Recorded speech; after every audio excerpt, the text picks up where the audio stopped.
హిందూ ధర్మశాస్త్రాలలో బుద్ధి, బలము, ధైర్యానికి మారుపేరు హనుమంతుడు. అయితే అపారమైన శక్తి ఉన్నప్పటికీ సమయానికి తగినట్లు తన రూపాన్ని మార్చుకోవడంలో ఆయన చూపిన యుక్తి అమోఘం. ఈరోజు మన వీడియోలో సుందరకాండలోని ఒక అద్భుత ఘట్టాన్ని చూడబోతున్నాం.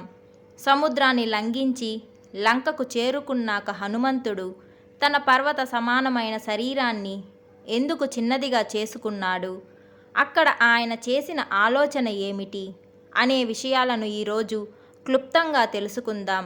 వీడియోను చివరి వరకు చూడండి.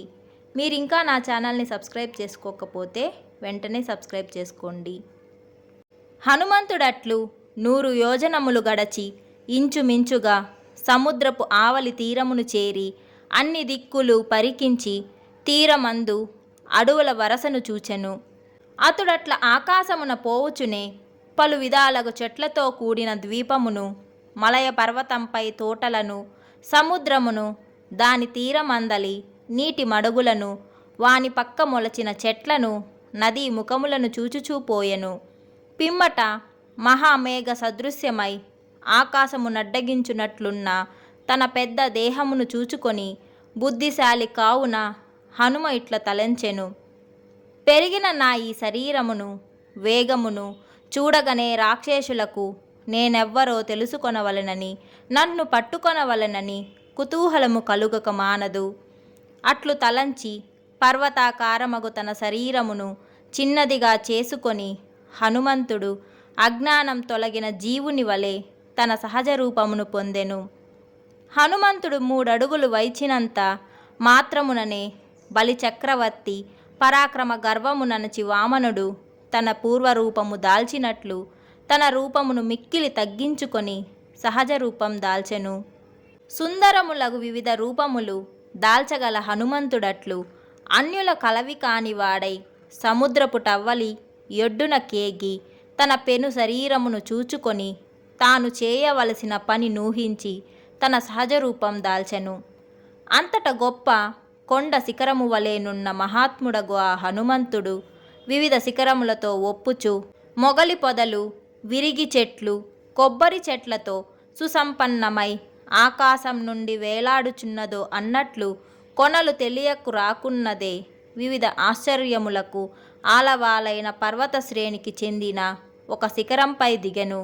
అట్లు తన రూపమును సంక్షేపించుకొనిన హనుమంతుడు సముద్ర తీరమున చేరి లంబ పర్వత శిఖరముపైనున్న లంకా నగరమును చూచి అచట మృగములకు, పక్షులకు భయము కలిగించుచు ఆ కొండపై దిగెను. హనుమంతుడట్లు దానవులు, పన్నగులు కలదై పెద్ద పెద్ద అలల వరుసలతో కూడిన సముద్రమును తన బలముతో దాటి తీరము చేరి అవత అమరావతి వలెనున్న లంకానగరమును చూచెను. ఇట్లు వాల్మీకి మహర్షి రచించిన శ్రీమద్ రామాయణమందు సుందరకాండమున ప్రథమ సర్గము. ఇప్పుడు ద్వితీయ సర్గ ఆరంభము.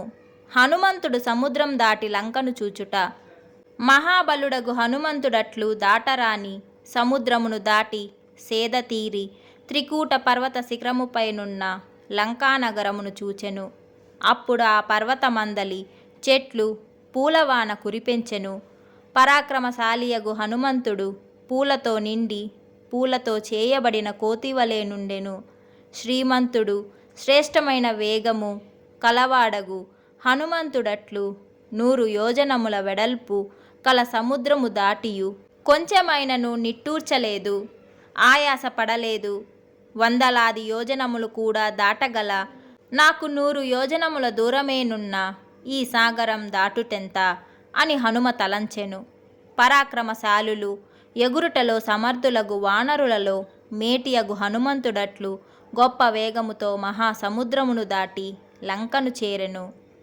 వానర శ్రేష్ఠుడు తేజశాలియగు హనుమంతుడు నల్లని లేత పచ్చిక పట్టులను, మంచి వాసనలు గుబాలించు అడవులను, పెనురాళ్లతో కూడి నడుమ ప్రశస్త వృక్షములు గల వనములను దాటి చెట్లతో నిండిన కొండలను, పూచిన వన సమూహములను గడిచి ముందునకు పోయెను.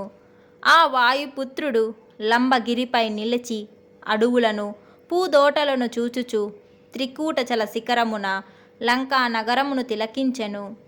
ఆ హనుమంతుడట చక్కగా పూసిన సరళ వృక్షములను, కొండ గోగులను, ఖర్జూరపు చెట్లను, మోరట చెట్లను, నిమ్మ చెట్లను, కొండమల్లె చెట్లను, మొగలి చెట్లను, సుగంధము గల పిప్పలి చెట్లను, మంకెన చెట్లను, ఏడాకుల అరటులను, వేగిస చెట్లను, దేవకాంచన వృక్షములను, పూచిన గన్నేరు చెట్లను, పూల బరువును కొంచెము వంగినవి, మొగ్గలు తొడిగినవి, పక్షులతో నిండినవి, గాలికి కదలాడు కొమ్మల కొనలు కలవి అగు చెట్లను, హంసలు కారవాడవులను, పక్షులు వ్యాపించి ఉండగా, తామరలతో కలువలతో వ్యాపించి ఉన్న పెద్ద బావులను, పలు విధములగు జన సామాన్య యోగ్యములగు సుందర క్రీడా స్థానములను, సర్వర్తులలో లభించు పండ్లతో, పూలతో శోభిల్లు పలు చెట్లతో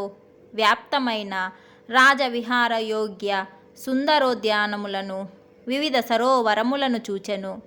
అట్లు ప్రశస్తమగు కాంతితో విలసిల్లు హనుమంతుడు రావణుడు పాలించు లంకను చేరెను. ఆ లంకాపురి చుట్టూను గల అగర్తలు, తామరలు, కలువలతో విలసిల్లుచుండెను.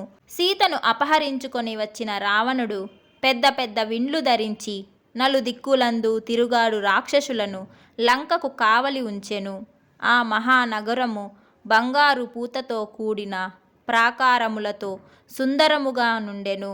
గ్రహముల వలెను, శరత్కాలపు మేఘముల వలెను అచటి గృహములు ఉన్నతములు ప్రకాశమానులై ఉండెను. వీధులు గృహ సంబంధముచే ఉన్నతులు ధవలములై కన్పెట్టెను. నూర్ల కొలది కోట బురుజులతో, పతాకలతో, ధ్వజములతో ఆ నగరము వెలుగొందుచుండెను. బంగారు వికారములు, శ్రేష్టములు, తీగల వంటి రేఖలు చిత్రింపబడిన ద్వార ప్రదేశములతో కూడి స్వర్గమున అమరావతి వలెనున్న ఆ నగరమును హనుమంతుడు చూచెను. తెల్లని శుభకరముల గృహములతో పర్వత శిఖరముపై ఆకాశమును తాకుచున్నట్లు మహోన్నతమై విలసిల్లు లంకను హనుమ దర్శించెను. విశ్వకర్మ నిర్మితమై రావణుడు పరిపాలించుచున్న ఆ పట్టణము కొండ కొనపై నుండుటచే ఆకాశమున తేలుచుండున్నట్టుగా హనుమ చూచెను.